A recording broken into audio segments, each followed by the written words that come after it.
Did anybody else have way too much fun watching this? What's up, everybody? So I'm back with part two of this week's old school review, and today I'm talking about the sequel to my last video. This is Rambo First Blood Part 2, which is a really confusing title. At least it was for me growing up, so I think First Blood, so I'm thinking it's the first movie. So hence the reason why I watched this one as a kid growing up before I discovered the first one. In this one, it picks off, looks like a few years after the first one. John Rambo is in a federal prison doing hard labor. It looks like he's, taking a sledgehammer to some rock walls or whatever it is. And Colonel Trotman recruits him to take on a mission. This one going back to Vietnam, although it's not, your typical, all right, let's go and take revenge out on the people that beat us in the last war. It's really just a reconnaissance mission, which he discovers later on when he gets into Vietnam. And so instead of being the Green Beret and then taking out a target or anything like that, he's literally just supposed to be taking pictures. And the man in charge of this, played by Charles Napier, one of the great actors of his day, is the one that assures him that everything's going to be fine and that all the intelligence that he's going to gather is going to be used to rescue any and all prisoners of war that are still held captive. At some point, this goes horribly wrong. Rambo gets caught and he escapes and is going to right the wrongs that he experienced on both sides. Now, if there's one thing that struck me watching this again, and I don't know, maybe I've just gotten a little too old and too long in the tooth. Wow, there are a lot of dead bodies. And maybe I think of it differently because it's done in such a brutish way. When I watch the John Wick movies, yes, it's all probably, when it comes to body count, way worse than anything Rambo ever did. But I guess the choreography of it all and the action set piece in general is so impressive that I guess I kind of don't think about it. But in this one is just, okay, he's got no shirt on, he's shooting people up, and there's just crazy explosions everywhere. And it's like, whoa. And it's also just like the intensity with which Stallone plays Rambo. And it's, I guess it feels dated, I guess is what I'm trying to say. This movie came out in 1986, which is the exact same year that Rocky IV came out. And it's funny because both movies are basically Stallone versus the Russians. And you see how the Russians play a role in it when you watch it.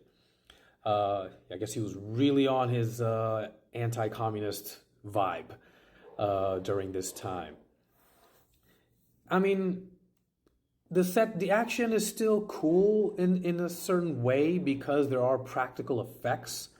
But I guess when you see the first Rambo and you kind of see how much of a character piece it is, to have it be like just a complete flip and then the character gets less and less real and becomes more of a caricature, it kind of takes something away from the entire arc, really, of the franchise, And so there's like a brief moment when Rambo lands in the area of where he's supposed to begin his mission. He's met by a Vietnamese kind of like a rebel soldier who helps him out. And she's basically his guide. And so, she's talking about a little bit of her past experience and he's talking about his, she's basically talking about like what the necklace she's wearing, what it symbolizes and why it's important. And, she's saying like, it brings me luck.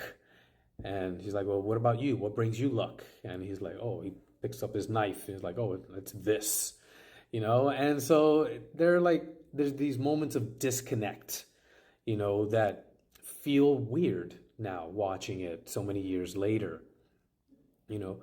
I like the twist where yes, it is the Vietnamese army basically is holding these U.S. soldiers captive And then really what you find out is that they are being basically supported and working with Russian soldiers. So it's like, because you always heard like, the Vietnam War was a proxy war between the United States and Russia.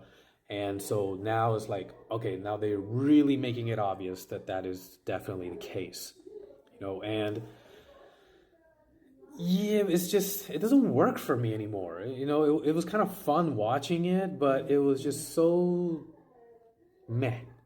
I guess is what I have to say about it. Um, what I thought was way more interesting was when Rambo, and spoiler alert if you haven't seen this movie, when he gets betrayed by the US government, by Charles Napier's character, who's in charge of this operation. And as he is being tortured in the Vietnamese camp, and then he makes contact with them and he's like, I'm coming for you. And then that classic Jerry Goldsmith's score comes on. That's like a really exciting part, you know what I mean? Because you kind of see how, he feels like he's resigned himself to being captured and tortured. I guess because it's familiar to him based on some of the flashback scenes of the first one. But then when he's like, no, not this time, that's like the one moment where it's like a nice jolt, and then the music cue like really plays a role in making that an impactful moment. But then after that is just kind of, all right, now this happens, now a big action set piece. Another really great moment, though, that I will say that kind of still gets me going, just like it did when I was a kid, is there's this moment when the Vietnamese army some of the soldiers are chasing Rambo, and he's basically eliminated all of them, but then there's one guy left, the one Vietnamese officer, I guess, that is determined to get him, and then you see Rambo, he's run out of bullets, but he has his arrows, the explosive ones. And he's standing there on the rock, and the soldier can see him. The soldier's shooting at him and shooting at him. He's just missing. And he's just very, very calmly and quietly just setting the arrow in the bow. And as he's doing that, he finally lets go and, dude explodes. But just that one moment where he's like, no, I don't care if I get shot or not. I'm going to get you based on everything that you did to me. So that was the one moment that I really, really enjoyed. After that, it was just kind of... And the one little fun fact I will have to say, I was a very, very young kid watching this movie, maybe too young. But it was the first time I really understood what patriotism meant. Because there's that scene, the very last scene, the last piece of dialogue that Rambo has where he's talking to Troutman and he's kind of just walking away. And then Troutman is like, you can be angry about this whole situation if you want, but don't hate your country for it. And he stops him and he's like, hey, I die for it.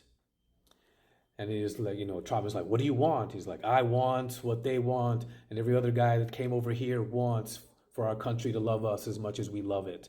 And it gave me chills listening to that because, I was like, oh yeah, that did exist. And I didn't understand it at first, but I knew it was something important. And then now growing up and, understanding a little bit more about the world, I kind of see like, okay, now it all makes sense. Anyways, what about you guys? Let me know what you think in the comments below. Smash that like button, give me a follow, and I'll see you guys next time.